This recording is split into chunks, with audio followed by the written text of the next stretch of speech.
नमस्कार, news street देख रहे हैं आप। मैं हूं आपके साथ धीरेन्द्र अवस्थी।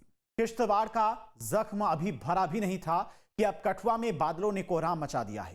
कठुआ में 4 जगहों पर बादल फटे, जिससे हर तरह सैलाब आ गया।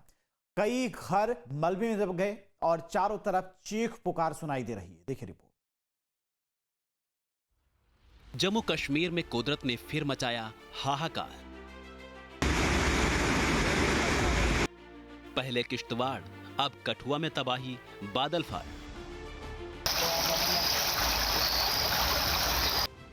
मलबे में दब गए घर, इमारतें बन गईं खंडहर।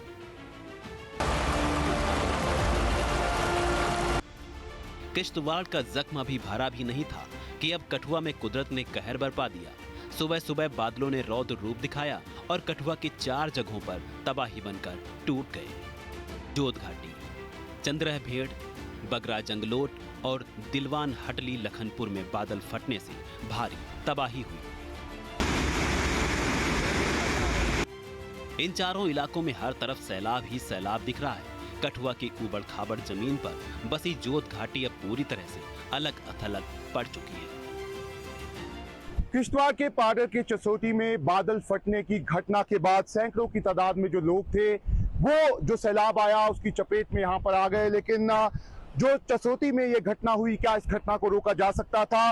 दरअसल जो जानकारी मिल रही है उसके मुताबिक मिचेल माता यात्रा जो है वो 25 जुलाई से शुरू हुई थी और उसे 5 सितंबर तक यहाँ पर चलना था। और इस यात्रा को लेकर एडमिनिस्ट्रेशन ने कई तरह की इंस्ट्रक्शंस जो है वो दी थी। खासतौर पर ये कहा गया था कि हर दिन सिर्फ 5000 लोग जो है वो इसमें यात्रा जो है वो कर सकेंगे। इसके अलावा इसके लिए सुबह 5 बजे से शाम के 5 बजे तक का टाइम जो है वो रखा गया था। उसी दौरान जो है वो श्रद्धालु यहाँ पर यात्रा जो है वो कर सकते थे। लेकिन जो खबर है उसके मुताबिक जिस दिन ये बादल फटा है उससे 2 दिन पहले तक मिचेल माता यात्रा में काफी बड़ी तादाद में यहाँ पर लोग थे। जो जानकारी है उसके मुताबिक जो मिचेल माता मंदिर है वहां करीब 5000 लोगों की संख्या जो है वो बताई जा रही है। इसके अलावा जो ये रूट है उसमें भी 10 से 15,000 लोग जो हैं वो वहां पर चल रहे थे। ऐसे में इस दौरान जो है वो प्रशासन ने यहाँ पर एडवाइजरी जो है वो भी जारी की थी और कहा था कि मौसम जो है वो काफी खराब हो सकता है। ऐसे में इस एडवाइजरी को भी यहाँ पर नजरअंदाज जो है वो किया गया और उसके बाद ये जो यात्रा है वो लगातार यहाँ पर चलती रही। जिसके बाद जब ये बादल फटने की घटना हुई उस दौरान चसोटी में करीब बताया जाता है कि 300 से 400 लोग जो है वो मौजूद थे और उसके बाद ये सभी लोग जो है वो इस घटना की चपेट में जो है वो यहाँ पर आ गए।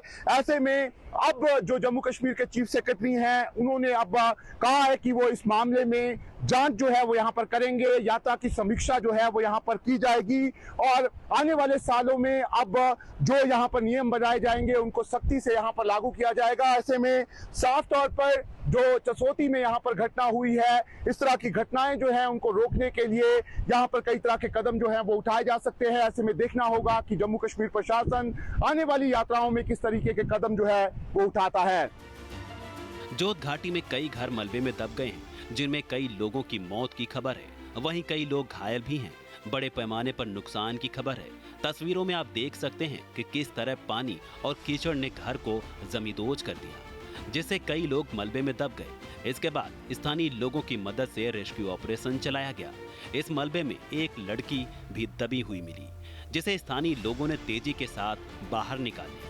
तस्वीरें देखकर अंदाजा लगाया जा सकता है कि सैलाब ने किस तरह का कहर बरपाया है।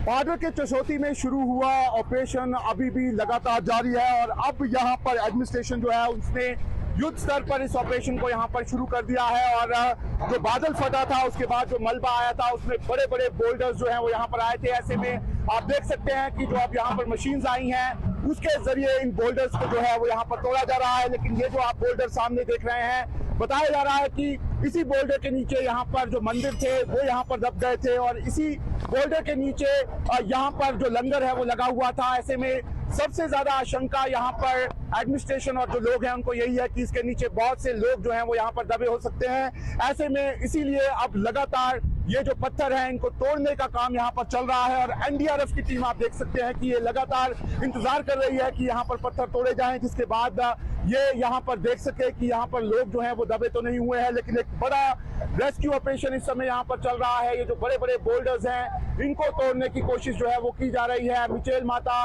के जो यात्री थे लगभग उनको अब यहाँ से निकाल दिया गया है और अब ये जो रेस्क्यू ऑपरेशन है ये बड़े स्तर पर यहाँ पर शुरू जो है वो कर दिया गया है। ऐसे में जब बादल फटा था तो ये बड़े बड़े बोल्डर्स जो है वो यहाँ पर आए थे, लेकिन अब एडमिनिस्ट्रेशन जो है उसकी पूरी कोशिश है कि जल्द से जल्द जिन बोल्डर्स को यहाँ पर क्लियर किया जाए ताकि देखा जा सके कि इसके नीचे जो है वो कितने लोग दबे हुए हैं।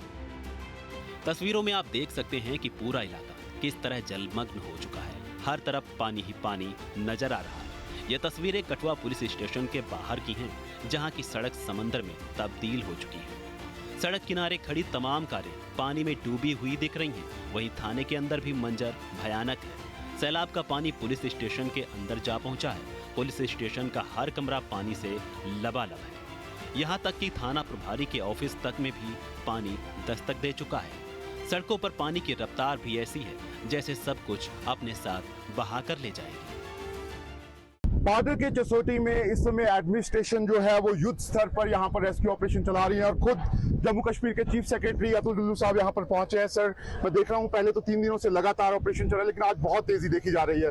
कोशिश है आपकी कि जो लोग ढूंढ रहे हैं अपनों को उनको मिल जाए वो लोग। जी हाँ, बिल्कुल ऐसी कोशिश चल रही है। पिछले 14 तारीख के 12:30 बजे के बाद जब ये हादसा हुआ, सबसे पहले जो यहाँ फोर्सेस डिप्लॉयड थी यात्रा की सिक्योरिटी के लिए, CISF थी, JNK पुलिस थी, CRPF थी, सेना और उसके साथ साथ NDRF और SDRF, इनके लोगों ने मिलकर यहाँ पिछले कोई 400-450 लोग पिछले 48 से मैं कहूँगा ज़्यादा अब हो गया 55 घंटे से यहाँ लगातार काम कर रहे हैं। एक तो ये, तो उसके साथ साथ हेवी मशीनरी जैसे आपने देखा यहाँ डिप्लॉय की गई, कोई 23 JCBs यहाँ हैं, बट एट ए टाइम सभी काम नहीं कर सकती। आपने देखा होगा फिजिकल लिमिटेशंस कितनों की जरूरत है और जब जैसे जैसे जहाँ जहाँ पर JCB की जरूरत पड़ती है उसको डिप्लॉय किया जाता है।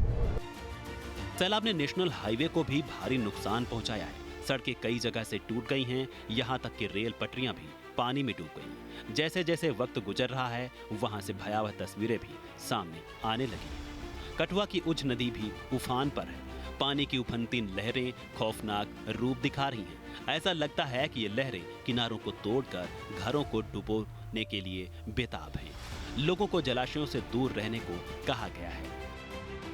तो और सभी डिपार्टमेंट्स की तरफ से इसमें NHPC ने भी योगदान अदा किया। यहाँ हेल्थ डिपार्टमेंट का बड़ा योगदान रहा। उन्होंने काफ़ी मात्रा में यहाँ 102, 101, 8 वाली एम्बुलेंसेस तैनात की।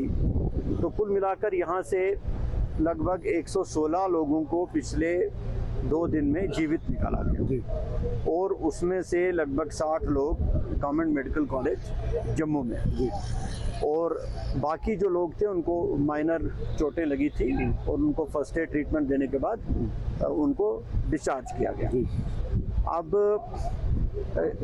और इसी दौरान लगभग 57 डेथ्स यहाँ पर हुई हैं जो भी बताई, और अभी अगर कोई लोग नीचे फंसे हुए हैं उनको निकालने का काम भी चल रहा है। कठुआ की जोत घाटी राजबाग इलाके में बसा एक दूर दराज इलाका है जो खड़ी पहाड़ियों से घिरा हुआ है। वैसे तो जोत घाटी मानसून के दौरान हर बार बाढ़ की चपेट में आ जाती है। बादल फटने से न केवल गांव का बाहरी दुनिया से संपर्क टूट गया है बल्कि जान माल का भी बड़ा नुकसान हुआ है। फिलहाल प्रशासन ने मोर्चा संभाल रखा है। सेना और अर्धसैनिक बल भी एक्टिव हो गए हैं। तबाही में फंसे लोगों को रेस्क्यू ऑपरेशन कर बाहर निकाला जा रहा है, लेकिन चुनौतियां अभी भी बरकरार हैं। Team news state. जहां भक्ति है हर शब्द में, कथाओं में छुपे हैं दिव्य रहस्य और ज्योतिष देता है जीवन को दिशा। धर्म से जुड़ी हर बातों को जानने के लिए हमारे चैनल स्तुति को सब्सक्राइब करें। चैनल पर जाने के लिए इस लिंक पर क्लिक करें।